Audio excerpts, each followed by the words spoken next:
pagi saudara-saudari yang terkasih di dalam Tuhan Yesus Kristus. Selamat berjumpa kembali di dalam renungan pagi hari ini. Sebelum kita membaca dan merenungkan firman Tuhan, marilah kita bersama-sama mempersiapkan hati dan pikiran kita dan memohon tuntunan Roh Kudus. Mari kita berdoa. Dengan penuh syukur kami datang menghadap-Mu Bapa. Saat ini kami kembali dapat menikmati hari, dan saat ini pula kami mendapatkan kesempatan untuk memperbaiki hidup kami.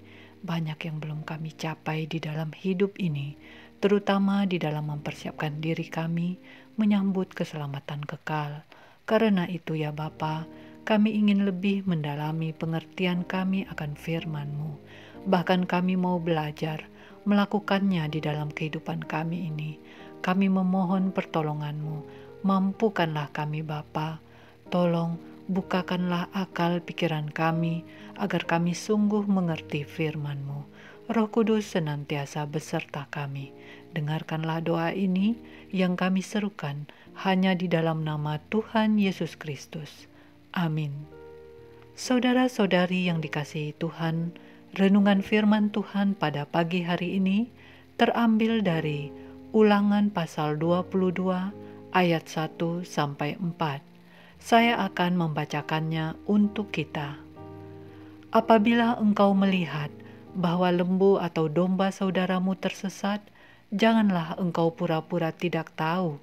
Haruslah engkau benar-benar mengembalikannya kepada saudaramu itu.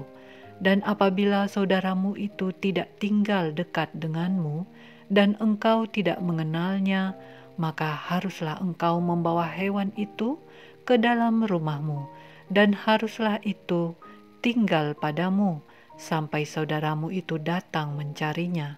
Engkau harus mengembalikannya kepadanya.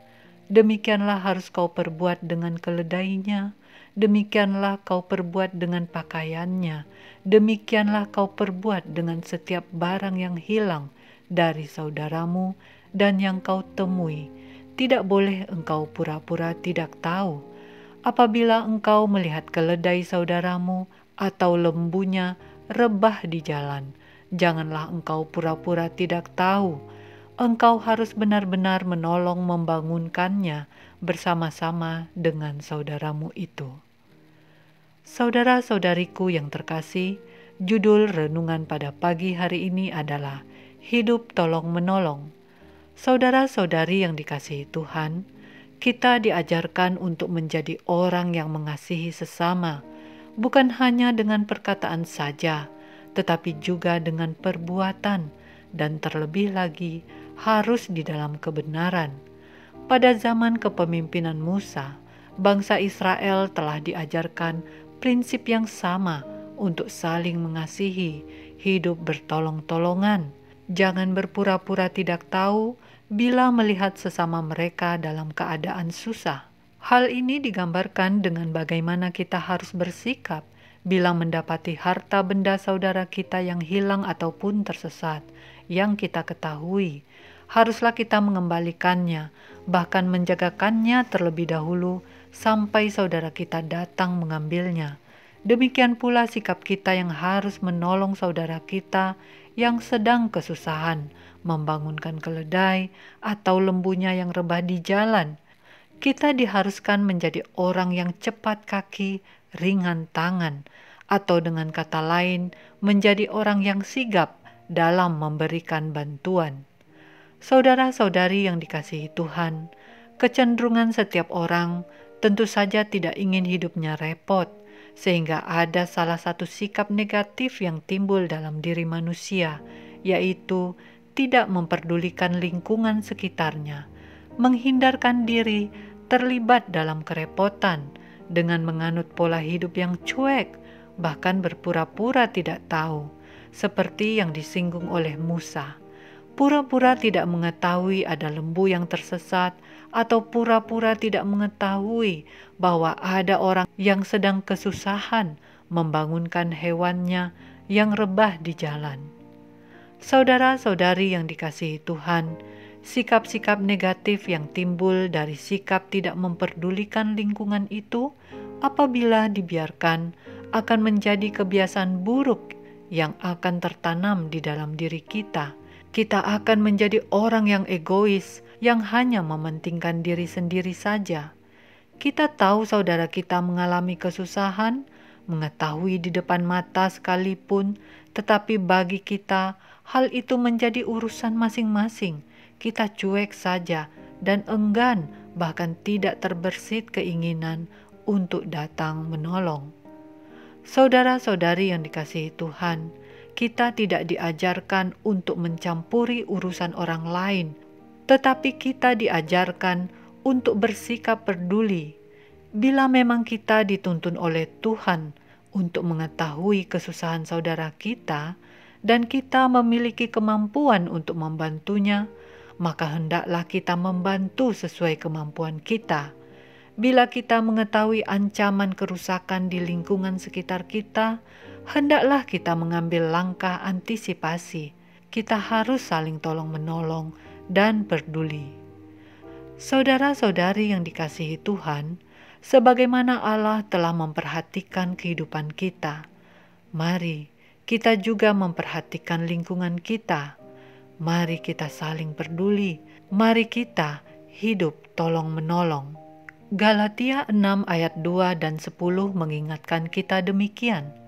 Bertolong-tolonglah menanggung bebanmu, demikianlah kamu memenuhi hukum Kristus. Karena itu, selama masih ada kesempatan bagi kita, marilah kita berbuat baik kepada semua orang, tetapi terutama kepada kawan-kawan kita seiman. Demikianlah renungan pada pagi hari ini. Tuhan memberkati. Kita akan menutup renungan dalam doa, tetapi jika saudara ingin didoakan secara khusus, hubungi email kami. Kerinduan kami agar channel ini menjadi berkat bagi banyak orang. Mari kita berdoa. Kami bersyukur ya Tuhan atas firman Tuhan yang dapat kami dengarkan pagi hari ini. Kami memohon pertolongan Tuhan agar memampukan kami menjadi orang yang mengasihi sesama, khususnya saudara-saudara kami. Ampunilah sikap kami yang bila selama ini cenderung mementingkan diri sendiri, bersikap egois, tidak mau menolong, membantu, padahal Tuhan telah memberikan kami berkat, Tuhan telah memberikan kami kekuatan, tetapi semuanya hanya kami nikmati sendiri. Ampuni kami bila selama ini kami tidak memperdulikan lingkungan kami. Kami tidak ikut memelihara lingkungan kami. Kami hanya mementingkan lingkungan kami sendiri. Ya Tuhan, kami sadar dan kami rindu untuk terciptanya hidup yang tolong-menolong. Kami percaya hanya di dalam tangan-Mu saja kami boleh diubahkan. Kami serahkan seluruh hidup kami ini di dalam tangan pengasihan-Mu. Dan seluruh aktivitas kami hari ini, biarlah setiap apa yang kami pikirkan, perkatakan, dan perbuat seturut dengan kehendak-Mu. Dimuliakanlah nama-Mu selalu. Dalam nama Yesus kami berdoa. Amin. Saudara-saudari, mulailah harimu. Kiranya kasih dan anugerah Tuhan senantiasa melimpah di dalam kehidupanmu. Muliakanlah Tuhan di dalam setiap aktivitasmu dan jadilah saksi hidup bagi firman-Nya. Roh Kudus menyertai kita semua sampai berjumpa kembali di renungan berikutnya. Tuhan Yesus memberkati.